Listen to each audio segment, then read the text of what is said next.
Quelle est l'histoire cachée derrière les golden tickets? Au tout début de mon entrepreneuriat, c'était l'époque de Groupon et toutes ces entreprises qui faisaient des ventes privées. Voilà. C'était les ventes privées pour la caste populaire, hein, on va appeler ça comme ça. J'ai trouvé toujours ça démentiel en fait, d'avoir un business qui serait assez fermé pour que les gens qui accèdent aux ventes soient des gens qui soient déjà choisis. Je me suis dit, mais ça doit être génial. Et donc, c'était vraiment au tout début de mon entrepreneuriat. Et je me suis dit, mais c'est impossible de faire ça. C'est impossible de faire un business fermé. À mon avis, ce qui est possible de faire, c'est d'avoir un business qui marche bien. Et une fois qu'il marche bien, alors à ce moment-là, on ferme le business et avec les clients qu'on a, on peut se permettre alors de fermer le business et de se dire, il n'y a que mes clients actuels qui vont parrainer d'autres clients pour pouvoir rentrer. On est dans la franc-maçonnerie du marketing. Hein. On ferme les portes et c'est de la cooptation, du marrainage, du parrainage, on l'appelle comme on veut. Et donc, j'étais un peu attristée pour moi, en vrai.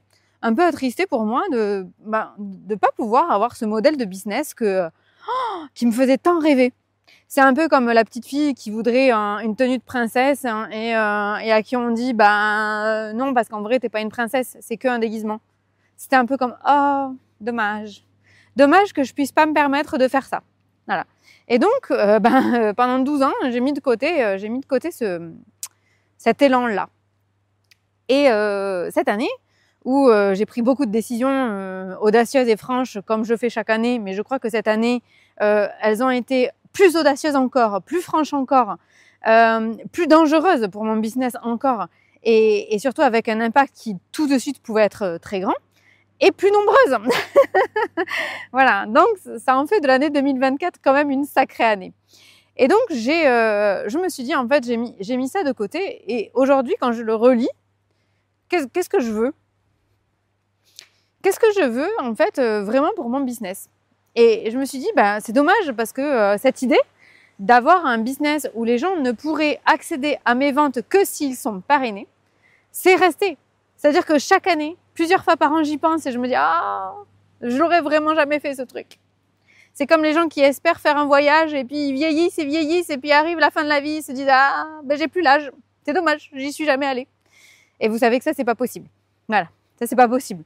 Dans mon élan de vie, dans ma pétillance, dans ma joie de vivre. Alors ça, c'est même pas envisageable. Et donc, je me suis dit, c'est peut-être le moment d'y revenir à ça. C'est peut-être le moment de revenir à cette histoire des golden tickets. Et comment je pourrais faire ça? En fait, j'avais tout. Tout était déjà prêt dans ma tête. Je savais déjà. Et donc, j'ai choisi parmi tous mes clients, un certain nombre de clients à qui j'ai donc envoyé un golden ticket, le sésame nécessaire pour parrainer quelqu'un d'autre qui va pouvoir rentrer dans les ventes privées que je vais faire. Et en fait, la première maltraitance lexicale que j'ai faite à ce sujet, c'est déjà que tu n'as pas un business qui rapporte l'argent que tu aimerais qu'il rapporte. Alors, imagine si tu fermes ton business. Oui, parce qu'aujourd'hui, moi, mon business, il n'est pas au niveau du chiffre d'affaires que j'aimerais. Alors, j'ai un très bon chiffre d'affaires, c'est pas la question. Puis, j'ai pas d'équipe, j'ai pas de frais, j'ai pas de déplacement. Donc, ce que je gagne, j'en donne 70% à mes impôts, mais le reste, c'est direct dans ma poche. Donc, c'est vraiment... je suis payée pour être qui je suis. Donc, c'est absolument fabuleux. Mais moi, j'aimerais avoir plus. Avoir plus pour pouvoir contribuer plus, pour pouvoir faire des choix qui soient plus audacieux, pour pouvoir participer à des choses plus grandes. Voilà. Donc, mon entreprise n'est actuellement pas au niveau où j'aimerais quand on parle de chiffre d'affaires.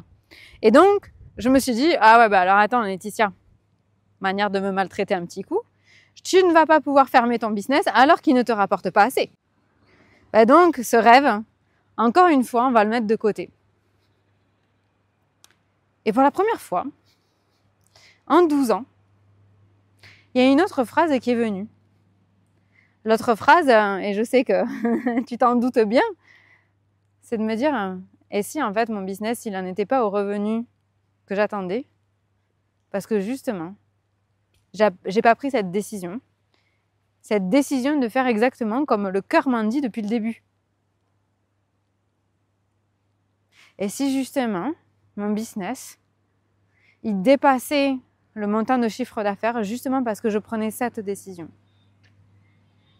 Et si justement, son développement passait par là, parce que ça, pour moi, ça a toujours été, cette décision-là, cette idée-là, une évidence. Et si justement, la clé, elle était là. Et ça, c'est la première fois que je l'ai ressenti, parce que jusque-là, en fait, c'était non, t'es pas assez grande, quoi. Non, t'es encore trop petite. Non, tu peux pas faire ça encore. Non, mais il faut attendre ça. Non, mais... Et là, en fait, pour la première fois, j'avais que... Ah, mais... Et si, en fait, la clé, elle était justement là? Parce que cette idée, il n'y a personne qui me l'a soufflée. Il y a plein de choses que je fais dans mon business aujourd'hui qui ont été inspirées de d'autres, hein, qui ont été vues ailleurs, qui ont été... Mais ce que je vois, c'est que quand je fais les choses qui ne me sont pas inspirées par l'extérieur, qui ne me sont pas données par l'extérieur, alors ça encore moins, qui ne me sont pas soufflées par les réseaux sociaux, ce que je fais a toujours beaucoup plus de sens, beaucoup plus de valeur, beaucoup plus de joie, beaucoup plus de pétillance. Et là, ce que je remarque, c'est que cette idée, tu sais, des fois, tu as des idées et tu te dis « Oh là là, il faut que je les note, sinon je vais oublier. Ah, cette idée-là, elle est trop bien. Attends, c'est minuit et demi, mais je me lève et je vais le noter parce que ça, je vais l'oublier. » Ah, mais cette idée-là, j'ai jamais eu besoin de la noter. Hein. Et elle est revenue. Et chaque année, plusieurs fois par an, elle revient. Et ce, depuis 12 ans. Pas depuis 10 minutes. Depuis 12 ans, elle revient cette année, cette idée, chaque année. Et donc, je me suis dit, bon, allez, Laetitia, de toute façon, la clé est peut-être justement là. Et comme je suis dans cette année où je ne suis du verbe suivre, mais aussi du verbe être, que ce qui fait sens, que ce qui est évident et qui l'a toujours été, bah ça, j'ai jamais vu un business qui fonctionne comme ça. J'ai jamais vu un business de service qui fonctionne comme ça. Alors, ça ne veut pas dire qu'il n'en existe pas. Hein. Ça veut dire que moi, Laetitia, je ne l'ai jamais vu. Donc, vu que je passe ma vie à faire des études de marché, ben, ça me semble être un critère suffisamment intéressant pour me dire, si j'ai un doute, je sais que ça vient de moi. Et j'avais cette idée dès que je me suis lancée. Et alors, j'étais loin d'être sur les réseaux, etc. Donc, ben, ce qui est évident pour moi, ce que mon âme a créé, ce que mon cerveau a créé, ce que moi j'ai pu créer, ce que j'ai pu imaginer, c'est que ça m'appartient à moi. Et ça m'appartient aussi de le mettre dans la matière. Voilà. Et voilà comment, en fait, j'ai suivi ça. Et j'en ai parlé à une amie qui m'a dit, mais du coup, comment tu vas le formaliser concrètement? Ça va se passer comment? Et je dis, en fait, je vais aller acheter des enveloppes, je vais acheter des cartes, il me faut du papier brillant, je vais faire le texte, je veux que chacun ait un petit truc personnalisé, je sais quels sont les clients à qui je veux l'envoyer, je sais. Et en fait, je l'ai fait dans l'après-midi. Elle m'a dit, ne me dis pas que tu as passé 12 ans à garder ça à l'intérieur de toi, alors que tu as fait tout ça, en fait, finalement, dans l'après-midi. J'ai envoyé un message à chacun. Et je me suis dit, bon, mais chacun va mettre 2, 3, 4, 5 jours à me répondre le temps de voir mon message. Pas du tout. Tout le monde m'a répondu là, en moins de 12 ou 24 heures, je me souviens plus. Du coup, le lundi, tout était posté. C'était incroyable. Évidemment, c'est fluide parce que c'est évident. C'est fluide parce que c'est naturel. Je l'ai posté. C'est un truc que j'avais donc en moi depuis 12 ans. Hein. Je l'ai posté. J'ai repris ma vie. Et la première personne, le premier client qui l'a reçu, m'a dit « Ah, j'ai reçu ta lettre !» J'avais oublié. Comment c'est possible de l'avoir oublié? La première personne qui a reçu, je crois que ça faisait 24 heures que je l'avais posté. J'avais oublié. Pourquoi? Parce qu'en fait, je n'avais aucune attente derrière. Pourquoi? Parce que je faisais quelque chose qui était tellement naturel que c'était normal. Et donc, quand j'ai reçu son message, j'ai dit « Ah ben oui! Ah ben déjà, elle l'a reçu !» Et je n'avais pas d'attente. Et d'ailleurs, j'ai une amie qui m'a dit « Alors, qu'est-ce que ça a donné ?» Cette même amie m'a dit « Alors, qu'est-ce que ça a donné ?» Et je lui ai dit « Je ne comprends pas la question que tu me poses. » Et elle m'a dit « Est-ce que les gens t'ont répondu ?» Et je lui ai dit « Mais je n'attendais pas de réponse. En fait, je sais pas répondre à cette question parce que je n'attendais rien. Je n'attendais rien. Et ça, c'est suffisamment... c'est un critère suffisamment important pour moi par rapport à qui je suis, pour dire que quand c'est évident, on suit le flow et on n'attend plus rien parce que c'est normal. Parce que c'est évident. Parce que ça devait se passer comme ça. Donc, on n'attend rien d'extérieur. Ça suit son cours évident. Et ça, vraiment, l'histoire des golden tickets, la question que j'ai envie de te poser, c'est qu'est-ce que tu as mis de côté depuis longtemps?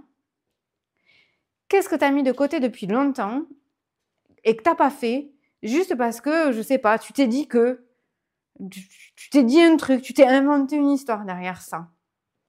Ce serait peut-être le moment d'y aller. Alors, évidemment, ça s'est pas mis en place tout seul. C'est-à-dire que je suis allée acheter les enveloppes, je les ai choisies, j'ai passé du temps, j'ai pris celle-là, je suis allée à la caisse, non, finalement, c'est pas celle-là que je veux, puis je veux celle-là, puis j'ai pris les timbres, puis il y en avait plus, alors du coup, je suis allée en reprendre d'autres, puis ils étaient pas jolis, alors je suis allée dans un... Non, mais évidemment, ça a pris du temps, et puis j'ai écrit, puis je me suis dit, ah, c'est pas très joli quand j'écris, donc j'aimerais l'écrire autrement, et puis voilà, je vais l'imprimer. Et comment je vais l'imprimer? Puis tiens, je choisis, puis j'ai tout emballé, puis après j'ai mis le sceau pour que chacun le reçoive. Puis il y en a certains qui n'ont pas marché, alors j'ai dû les enlever, j'ai dû remettre. Puis après je me suis dit, ah ben mince, finalement le sceau il va être arraché lorsque les gens ils vont l'avoir par courrier. Donc il faut mettre une enveloppe dans l'enveloppe. Ah mais heureusement j'en avais pris des plus grandes au cas où. Mais... Alors évidemment, ça s'est pas fait tout seul, j'y ai passé des heures à faire ces courriers, ces golden tickets que j'ai envoyés. Des heures et des heures. Donc, ça ne veut pas dire que j'ai rien fait. J'ai agi, évidemment. Mais qu'est-ce que tu retiens à l'intérieur de toi depuis longtemps, que tu aimerais expérimenter? Et alors, évidemment, dans ton business, parce que moi, je le vois au travers de ces yeux-là, mais ça peut être dans un autre domaine de vie, et que tu as mis de côté, et qu'en fait, il n'y a personne qui va le réaliser à ta place. Qu'est-ce que tu as mis de côté et que tu t'es dit, putain, un jour, je ferai ça, j'aimerais trop. Oh, qu'est-ce que j'aimerais? Qu'est-ce qui t'empêche de le faire tout de suite, en fait? Qu'est-ce qui t'empêche de le faire tout de suite? C'est ma question. Et en fonction, vas-y, fais-le. Vas-y. Au lieu de faire un petit tour, là, je sais pas, en calèche, là, j'avais une amie qui me disait ça, tu fais un tour en calèche. Je me promène en calèche, je regarde, mais je m'active pas, quoi. Voilà, je fais un petit tour, comme dans les bus de tourisme, là. Bon, est-ce qu'on est dans le bus de touristes ou on décide, on dit, attends, là, je m'arrête à cet arrêt-là, ça, je veux le voir. Ça, je veux le voir de près, je veux l'expérimenter. C'est ma question pour toi.